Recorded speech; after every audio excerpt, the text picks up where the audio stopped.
Okay, boys and girls, welcome back. In some of my previous videos, I've been getting a lot of questions from you guys asking how I can afford to maintain 6 vehicles. And to put it shortly, I can't. I'm broke. So, today's video, we're going to be trying to install some new hub bearings on this thing. They have went out, presumably because of the leveling kit, and the old bearings were used to the stock geometry suspension. So changing that up, it's caused them to go out. I'm going to put some new ones in today and hopefully get this on the road. I got my old 4-ton jack out here to use it, and I had this one for a minute. This is the first time I ever used it on pickup, and it doesn't go up high enough to get the front end off the ground. So went to Harbor Freight, bought the nicest 3-ton jack they had, which came out to $240. So that hurt the pocketbook quite a bit. But hopefully I've got everything here we need to do this, and we'll get started on that here shortly.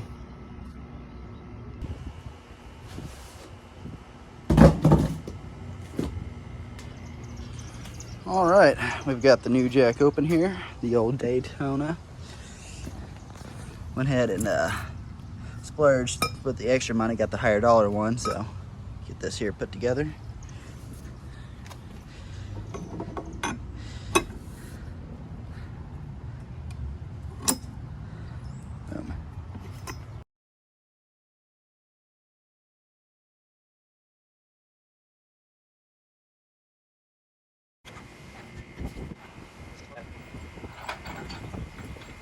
That'll work. Good use of $240.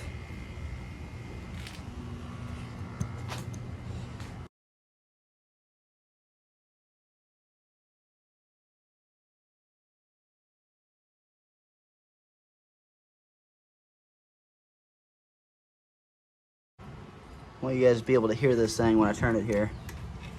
This thing went out in the course of about a 2-week time period.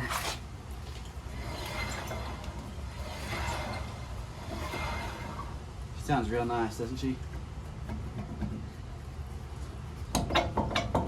Look at that. She is a beauty.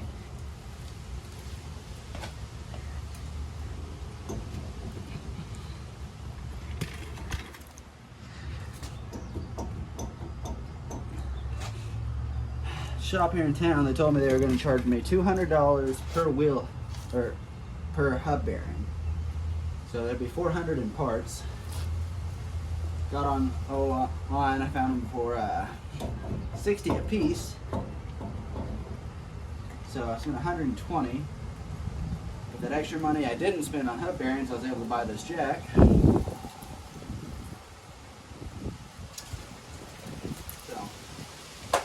Broke even now.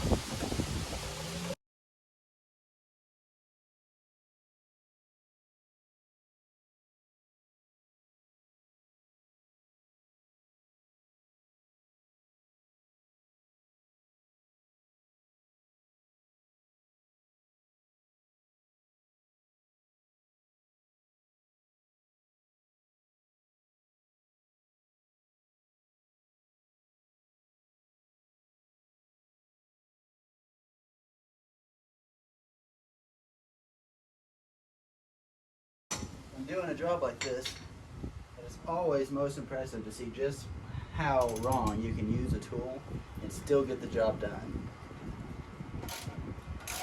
That's why I'm choosing to use standard sockets as well as a 3/8 ratchet instead of a 1/2 inch. Because anyone could get this done with a 1/2 inch.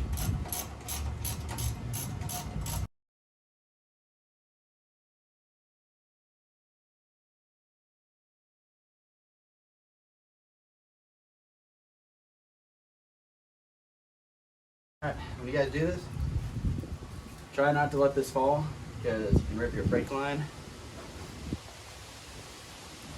And if you rip your brake line, you're out a couple more bucks.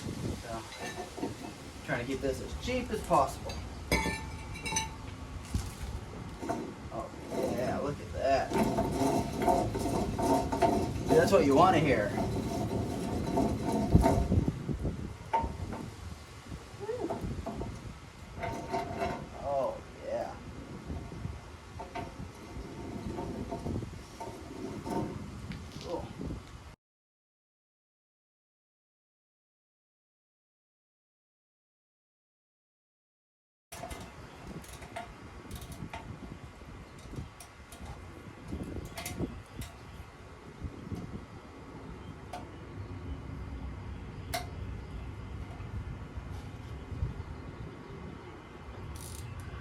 If anyone wants some real cheap junk wrenches, I will put a link to these in the description.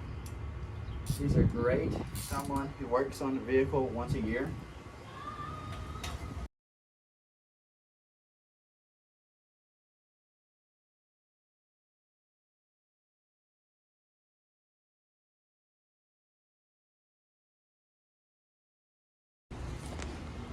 All right, go ahead and show you what we're fighting with now.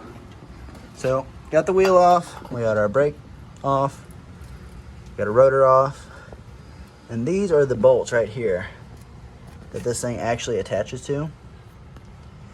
The wheel hub attaches to. And they are rusted because they've been on there for, a while. Some PB on there.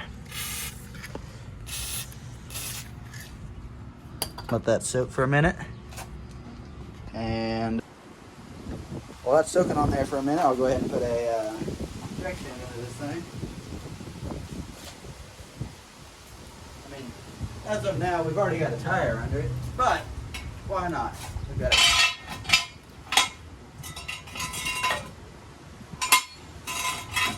go under the control arm, if nothing else.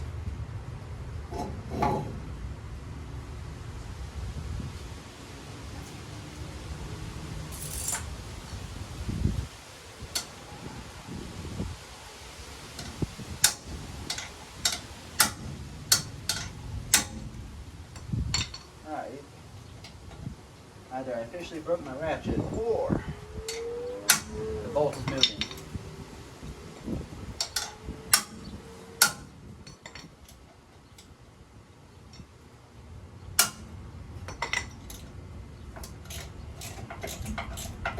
Bolt is moving.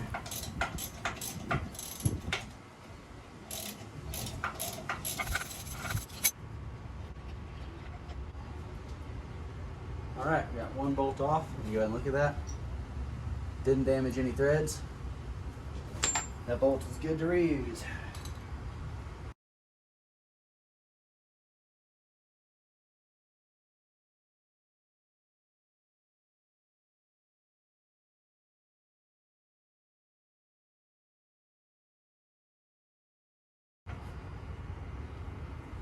Thread's good again.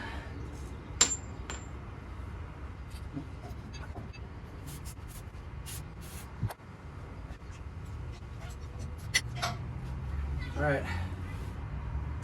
I'm getting tired of using the improper tool, so I'm about to actually go grab the cracked one.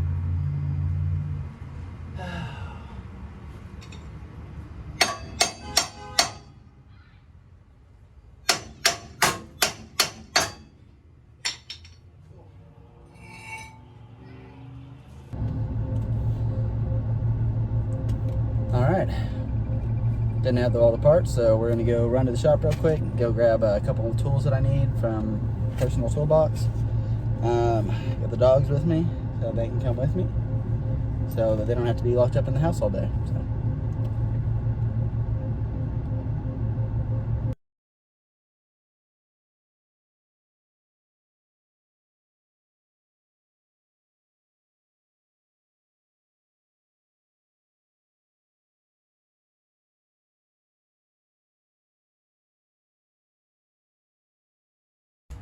All right, it's been an hour later. We're back here. Should have all the tools we need. And if not, I'm gonna be very upset.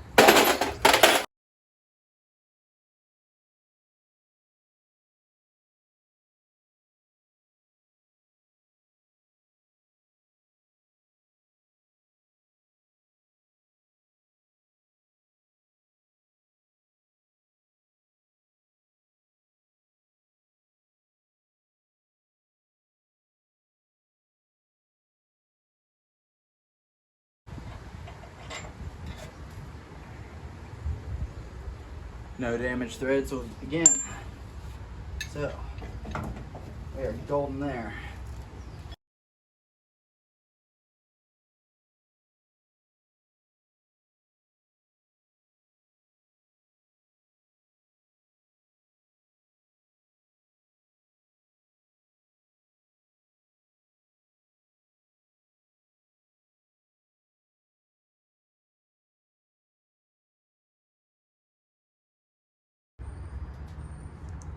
All right, at this time, the ideal situation would be to go ahead and inspect all this up and down, make sure everything's good.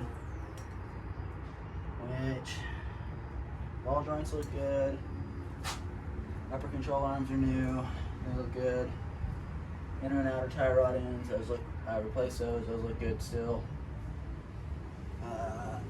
Anti-sway bar bushings look worn, so we could probably replace those in the future. Ideally, you would want emery cloth, so you can clean this out all on the inside here.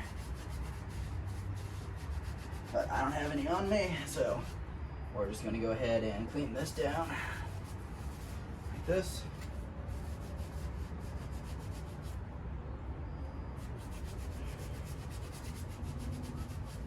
Just a rag.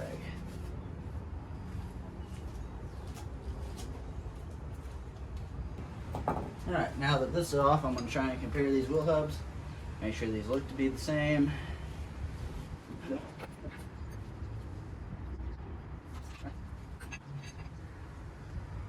They're the same bolt pattern as well. So that's good. The shield going back on.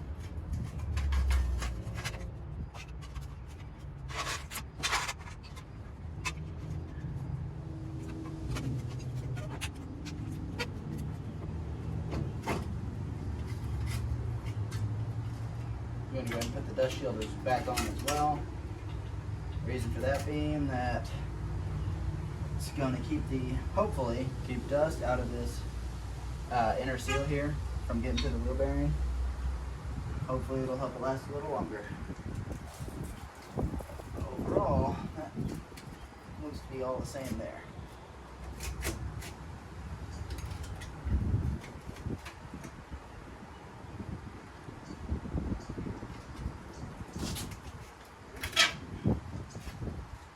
Holes.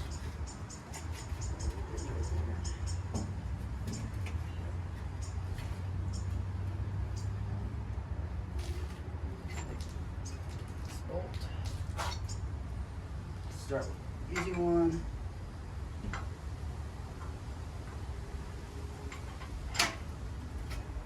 That's where it lines up at.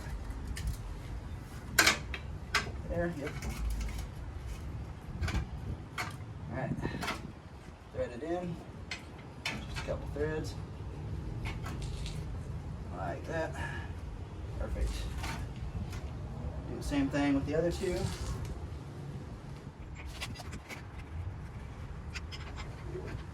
Alright, those are all started now.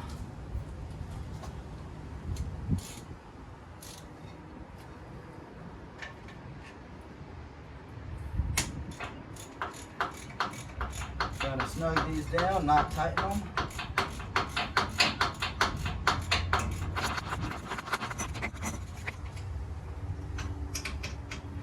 Go to the next one once it's halfway snug. The reason you don't want to go ahead and tighten them down is whenever you tighten one down, what it's going to try and do is it's going to try and pull this all the way in, which is going to put this outer edge trying to pinch in against the mating surface here. And then once you go back and try and tighten your other ones down, it's going to be pulling it against that edge again. So it's going to be trying to round off the edges of your wheel bearing.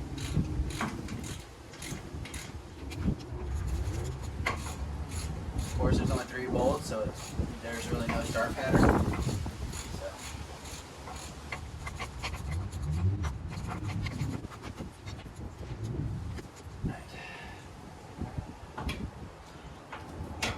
At this point, I've got all 3 snugged down. Starting to tighten them.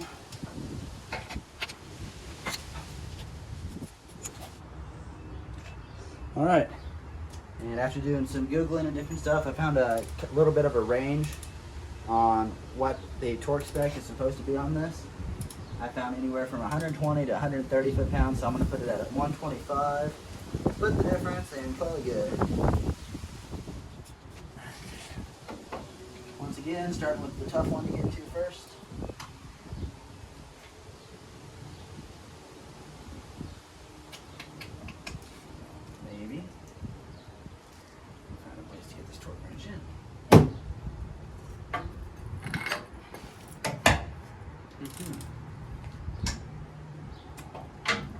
sucks.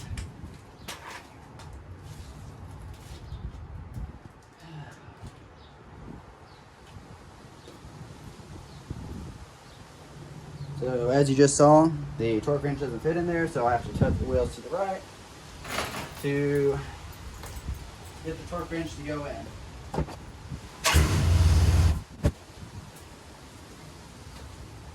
Try it now.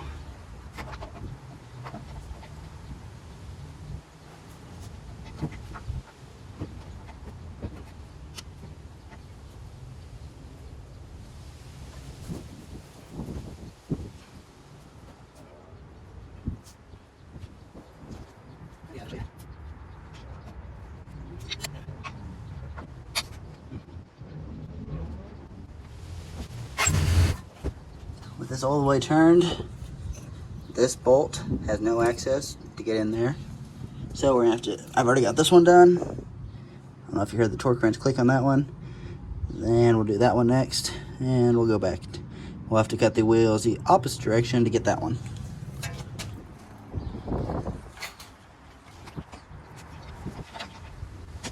I want you guys to go ahead and hear this wheel bearing.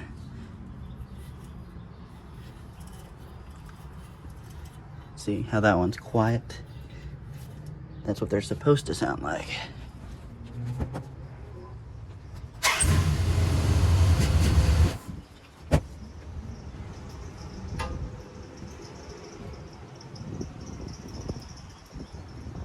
Almost could have made a dumb mistake there. I didn't pay attention to where I had my ABS speed sensor laying, so I could have pinched it in there. It survived though. Dumb mistake.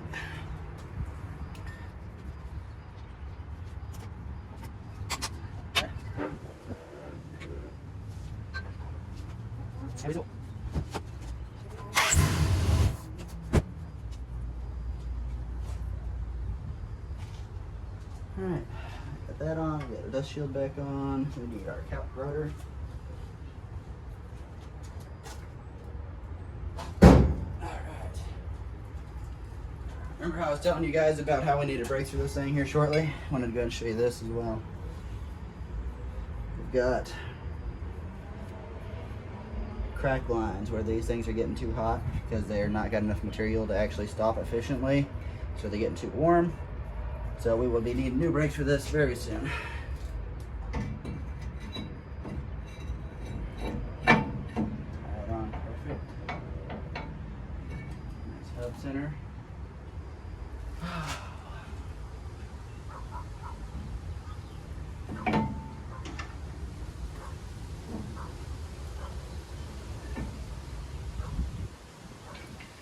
What you can do if you're perfect. If your rotor keeps trying to move while you're trying to put your brake back on, do what I'm doing. Put a lug nut back on. That way it can only come out to there.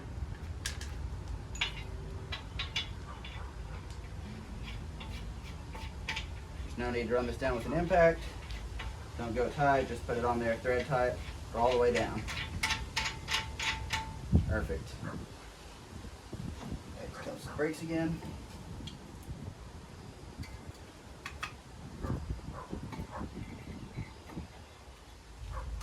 Yep, there we go.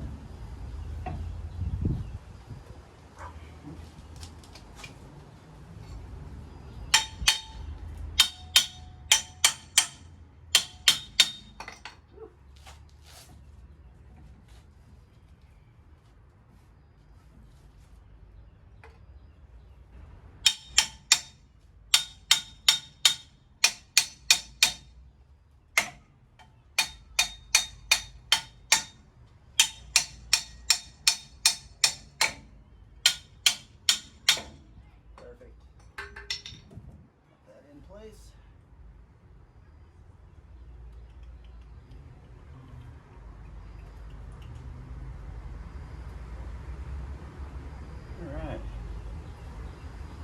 Now see, a smart person would have kept a hold of their bolts that attach this bracket back on, but I'm not a smart person.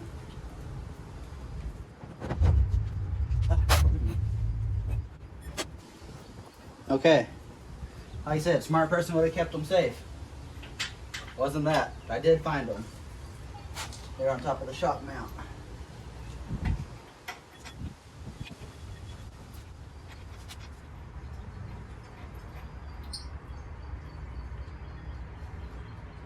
Alright, those are started.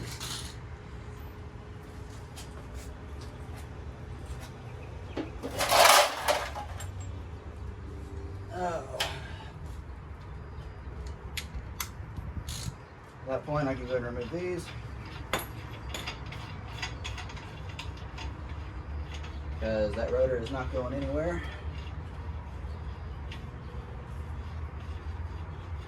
At least nowhere fast. It is attached to a Dodge after all.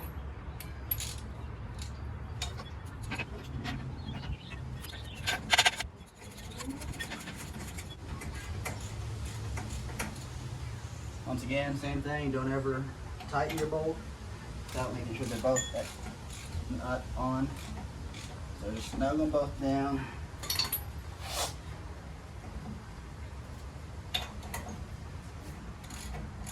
Then come back and tighten them.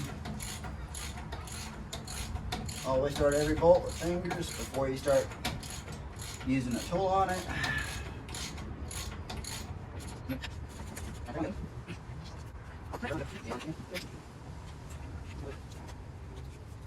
New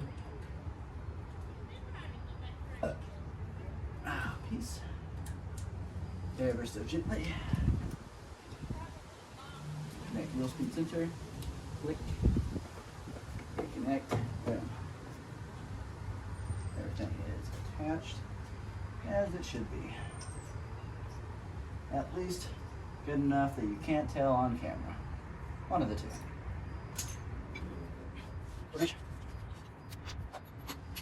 Let's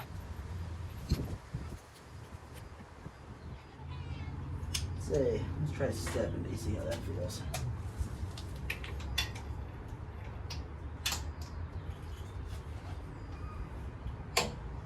Perfect.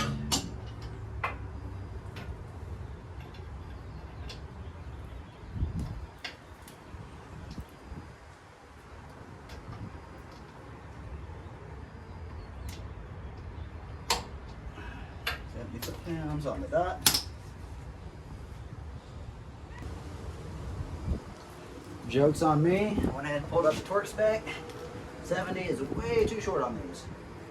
These, according to the Wikipedia people online, very reputable sources, is supposedly 130. And we'll see if we strip the bolt or not.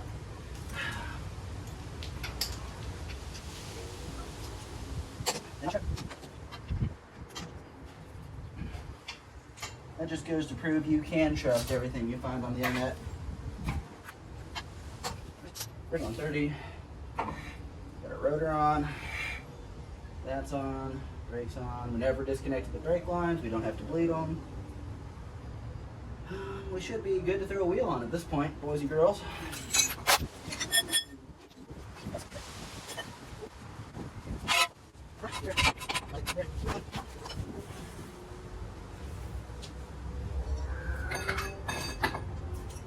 Hopefully in the near future, I'll show you guys this. I don't know if you can see it here very well. Whenever we had the leveling kit installed, I didn't get it to the front end shop very as quick as I'd like to. Started eating on the outside here. Since then I've got a front end alignment done on it, and it has quit eating the outside tires, but hopefully in the near future I'll get some new tires here and put them on here and have these as some spares.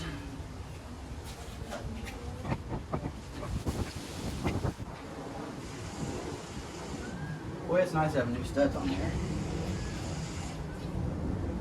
Just thread on like butter.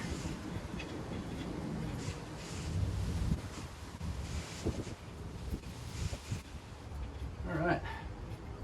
We're officially, give or take, halfway there.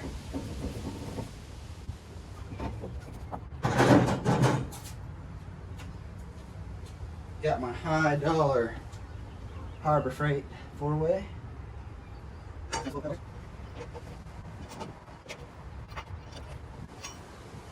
Alright. Put those on there. See how there's no play now?